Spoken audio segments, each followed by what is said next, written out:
And good evening, everyone. I'd like to welcome you to the latest edition of our Facebook Live. Of course, we're going to be reviewing the Higher Summits forecast. And of course, my name is Francis Tarasiewicz, and I'm a weather observer up here on the summit of Mount Washington, currently reporting live from the summit at the moment. And so we'll start off right off the bat here with some of our current conditions. And there's actually quite a cool few things to talk about here today. So currently, winds are out of the west, so they're quite busy, 64 miles per hour. And temperatures up here on the summit and going up and down the auto road at the moment. Pretty chilly up here on the summit, a little bit below average actually for this time of year, but at the base, right around 39 degrees or so. And up here on the summit, down to about 18 degrees. And we've seen temperatures in the teens throughout the entire day, really right around that 18-degree mark or so. So it's been a pretty consistent day, at least temperature-wise. Of course, winds have been another story. And now we'll take a quick step outside onto the observation deck.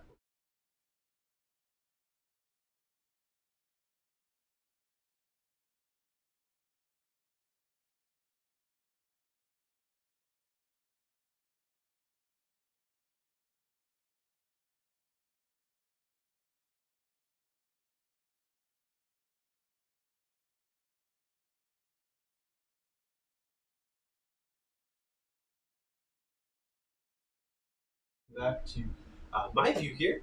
And so we'll take a quick look now at the national perspective, the National Visible Satellite, and we'll hit the play button there.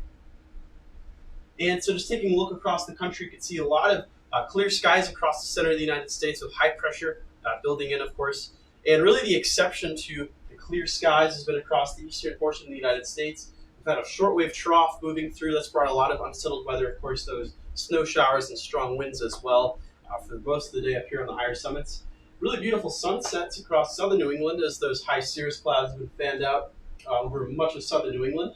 And you can see some lower clouds across portions of northern New Hampshire and New England. We'll take a little zoom in there.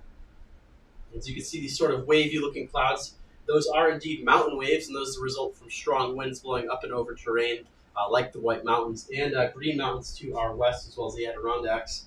So today's definitely been a really cool day to take a look at mountain waves from a visible satellite perspective. And so I want to now move forward a little bit here, and we'll take a look at the forecast for precipitation. I think actually I'll stand on that other side there. I think it's a pretty good view for everyone, hopefully. And so we'll take a look now at forecast of precipitation going through the weekend. And so we'll start the clock right around the time of this broadcast. You can see a line of showers, some snow showers as well, moving in from the north, and that's in part due to a secondary cold front that's going to be moving through the area overnight. And so we'll see those showers potentially become more numerous overnight, really being confined to mainly portions of northern New England, especially around the White Mountains region. And so we'll continue the clock through the overnight. Moving into early Saturday morning, those showers will be on the way out, although some upslope snow will certainly linger on the higher summits throughout the day on Saturday, at least the first part of the day. And you'll see the future radar is pretty much going to be scanning clear with the exception of the immediate higher summits. So again, some isolated snow showers possible lingering into Saturday. And then we'll start to clear things out as some drier air moves in overnight Saturday into Sunday. And Sunday will actually be a much nicer day, at least precipitation-wise, up here on the higher summits with maybe some partial clearing throughout the day. And we'll continue the clock forward. And really not a whole lot in the way of precipitation to speak of. We've got another sneaky system that'll be moving through early next week, but really won't affect the weekend. So the weekend will kind of be a two-parter. The first part being a bit more unsettled and windier, and the second part featuring clearing conditions. But we'll take a look now at wind speeds. And winds will be pretty elevated overnight as that secondary cold front passes through. This is around midnight or so overnight. You can see some of those red values there, indicating winds above 60 miles per hour up here on the higher summits for us. And we'll continue the clock forward, moving into the day on Saturday. Continuing those strong northwesterly winds, northerly flow will continue.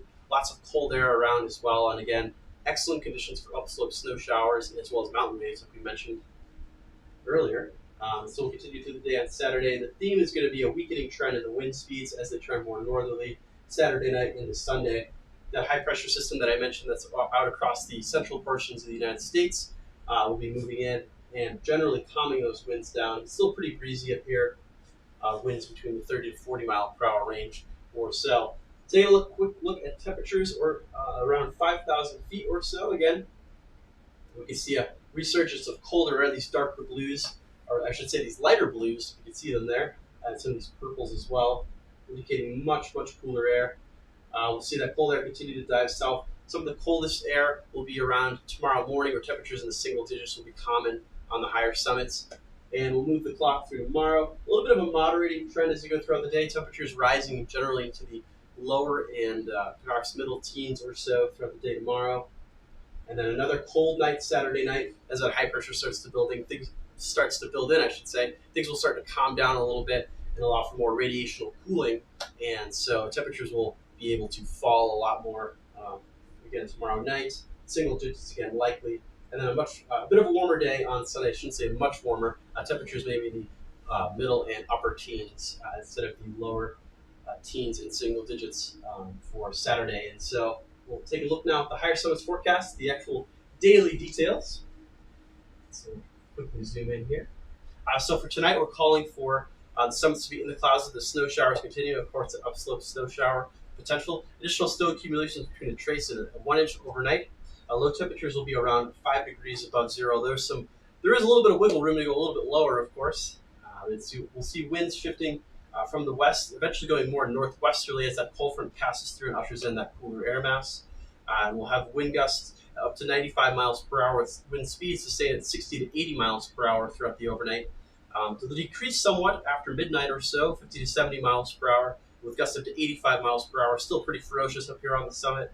And that'll allow wind chill values to fall between 20 and 30 degrees below zero. So definitely a really cold night up here on the summits as we head into now what's going to be the second part of November. So definitely not a total surprise up here on the summits.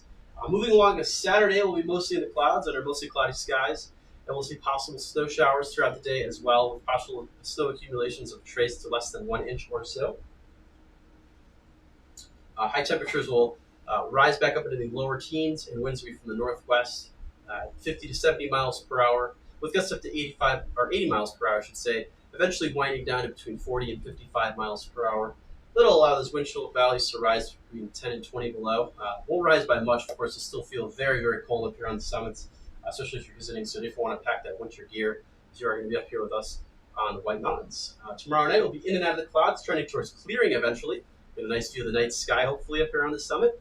Temperatures will fall back into the upper single digits, and winds will be from the northwest at 40 to 55 miles per hour, decreasing to 25 to 40 miles per hour.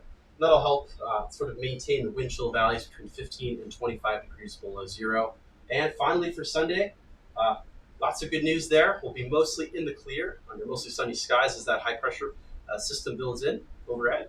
High temperatures will rise up to the mid-teens, and we'll see winds from the northwest at 25 to 40 miles per hour, eventually decreasing to 15 to 30 miles per hour. And that's going to take a lot of the bite out of the air, but still plenty cold. Wind chill values between 0 and 10 degrees below zero. And of course, you can always check the Higher Summits forecast anytime at mountwashington.org/Higher Summits forecast. And so we update that, of course, twice daily, once around 4 a.m. and then once again at 4 p.m. And that forecast goes out for about 48 hours. So again, mountwashington.org/forecast, I should say. That's more correctly. And so I want to thank you all for clicking on to tonight's